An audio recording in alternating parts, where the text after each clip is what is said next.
आज की नशिस्त में हम आपके सामने पेश कर रहे हैं काफ़ी नंबर 78 है।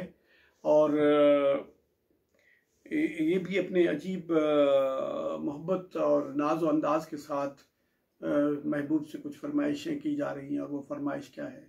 वो एक नज़र करम की एक दरख्वास्त की जा रही है।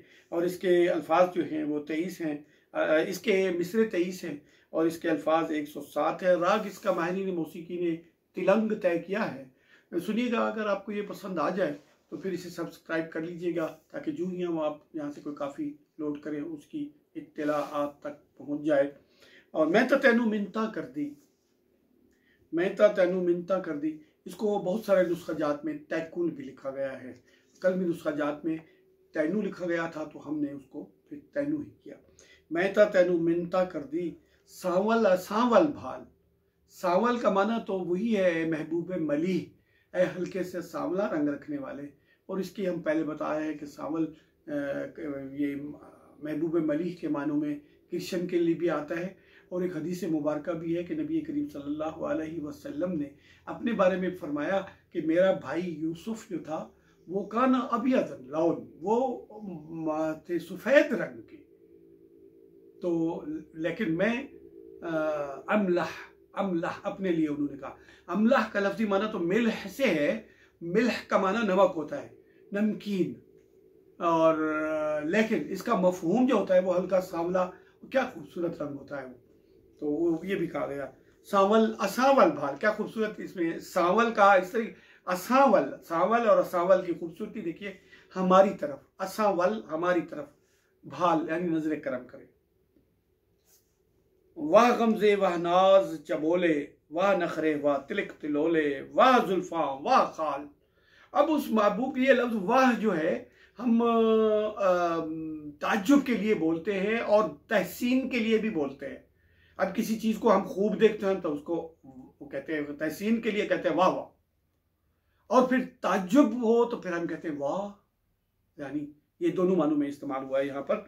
वाह नखरे वाह नाज चबोले, चबोला कहते हैं नाज व अंदाज से बोलने को, नाज व अंदाज से बोलने के तरीके को कहते हैं चबोला करना। और वाह नखरे वाह तिलक तिलोले, और उसके क्या नाज व अंदाज से बोलना है और क्या उसका नाज व नखरा है और क्या उसके तिलक तिलोले यानी ये जो टिक्के लगाए जाते हैं। और वाह जुल्फा वाह खाल, और क्या उस महबूब की जुल्फे हैं, और तेरी ए महबूब तेरी क्या जुल्फे हैं और क्या ये खाल के है। खाल भी एक ये जो हमें काला सा होता है तिल, इसको खाल कहते हैं। ए खाल रुखे यार तुझे खूब बनाता, जा छोड़ दिया हाफिज कुरान समझ कर।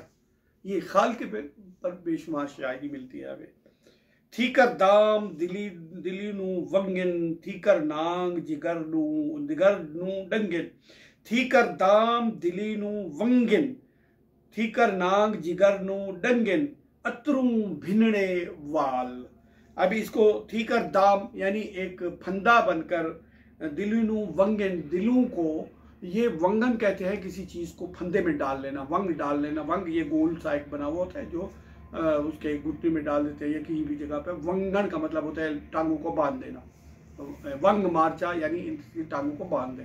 थीकर दाम दिलीनू वंगिन और थीकर नांग जिगर, ये तेरी जुल्फे जो है महबूब, ये तो सांप बन के जिगर को डसती हैं। और क्या डसते हैं? अतरू भिड़े वाल, ये तेरे मुश्क में लिपटे हुए खूबसूरत स्याह जुल्फे स्याह, जो मुअत्तर जुल्फे स्याह जो है ये दिलों को डस रही है। और जैनी यार असा तो रुठड़े, बट पे डोरे मल मल फुटड़े, जर जर जर बोग जर जर जर बोग के आल। ये इस पे बड़ा मसला पैदा हुआ है। अब पहले जिस दिन दोस्त हमसे नाराज हो गया, बट पे डोरे, उस दिन से ये नफीस लिबास जो है, डोरिया बारीक नफीस मलमल का एक कपड़ा होता है जिसमें तारें भी होती है, उसको डोरिया कहते थे, डोरिये। और मलमल फुटड़े, मलमल यानी वो भी एक नफीस कपड़ा है, और फुटड़े जो है वो मलमल की एक किस्म थी जिसके ऊपर हल्की हल्की सी फुटकियाँ भी बन जाती थी, तो वो है।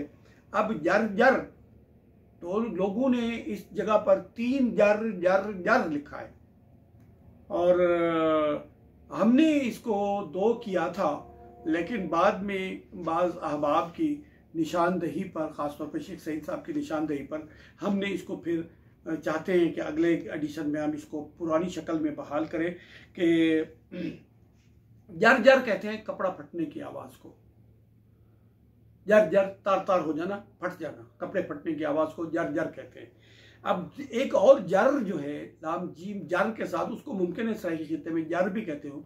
जर कहते हैं कि ऐसे बेल्ट टाइप कोई चीज़, आज़ार कह ले उसको, आज़ार बंद तो नहीं कह सकते, वो तो किसी खास ये इसको आज़ार कहा जा सकता है, या एक बेल्ट टाइप चीज़ होती थी जो ऊन से बनती थी, और वो ऐसी ऊन से बनती थी जो अतर में भिगो के रख लिया जाता था वो ऊन, और फिर उससे बनाते थे। और बोग जो होता है, बोग, और इसकी असल शक्ल फारसी में कहीं जाके मिलती है बोग, बे वाव गैन, लेकिन यहाँ पर हमारे खित्ते में इसका इस्तेमाल जो है वो बोग है। तो जर और बोग, बोग कहते हैं एक बाला पोश को, बाला पोश जो ऊपर से पहन लिया जाता है, जाहिर है उसको बांधने के लिए फिर क्या होता है, एक बेल्ट की जरूरत है। बाला पोश, जब भी आपने किसी को ओवरकोट पहनते हुए देखा होगा तो ओवरकोट के ऊपर एक बेल्ट भी होता है, उसको जर कहते हैं। अब ये जर जर जर बोगते आल। अब आल क्या होता है? आल का एक माना तो है औलाद, जो आले फलान, आले रसूल, आले फलान, एक आम मानी में मफहूम है, जाना हुआ लफ्ज़ है। एक आल जो होता है वो नहायत नफीस रेशमी कपड़ा होता था, लाल रंग का, उसको आल कहते थे। वैसे तमाम नफीस कपड़ों को भी आल कहा जाने लगा।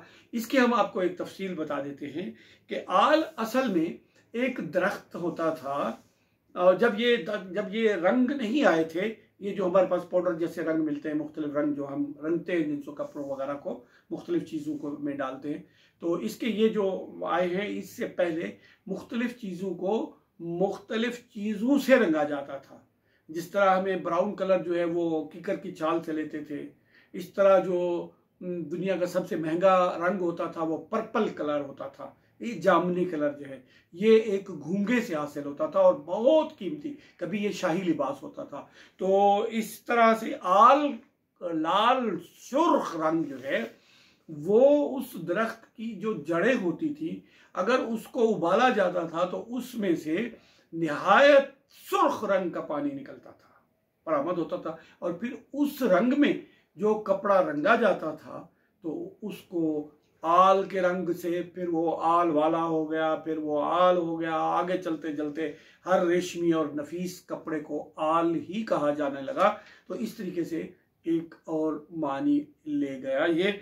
और वो जो नफीस है, ए महबूब तेरे बगैर जो है, जब से महबूब तू हमसे नाराज़ हुआ है तो कपड़े लीर व कतीर हैं, और मेरा जर वो ख़त्म हो गया, और बोग वो तार तार हो गया, और आल यानी नफीस रेशमी कपड़े भी तारो तार हो गए। भावन मूल नबाज सजंदे, कपड़े नाजिक वन्नो वन दे, जेवर आलो आल। अब देखें आल का एक लफ्ज़ फिर एक और आया है, इसका माना हम अलग से करते हैं।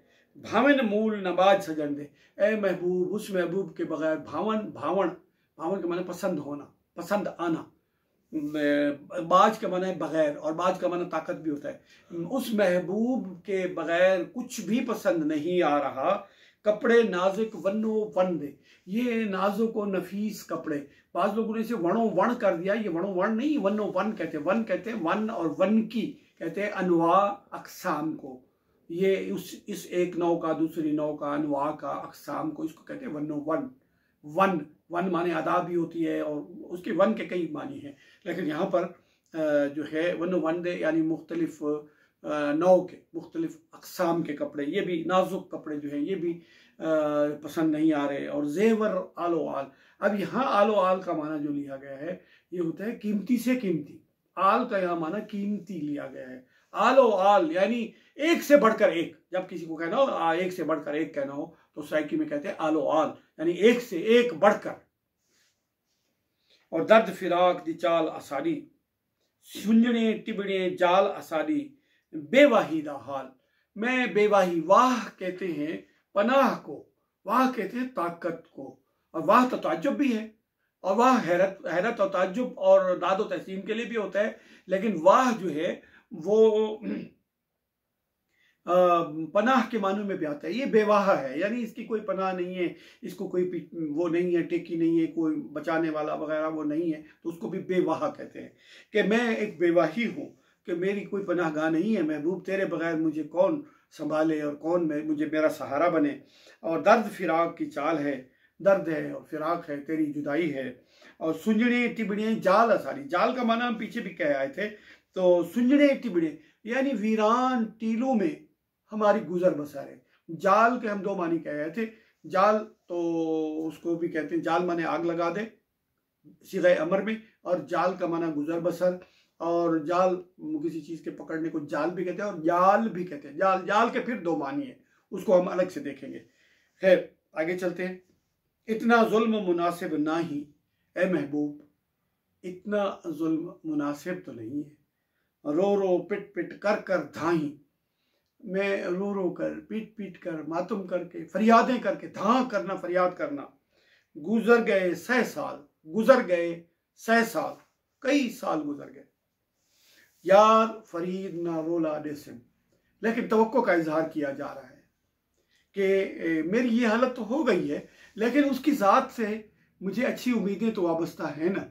सारी अच्छी उम्मीदें तो उस यार से हैं, उससे जो हमारा महबूब है, कि वो हमारे हाल पे तरस करेगा, हमें वो रोला देना, सरगर्दान कर देना, ज़ाय कर देना, मकसद है किसी काम का ना रखना, इसको कहते हैं रोला देवा।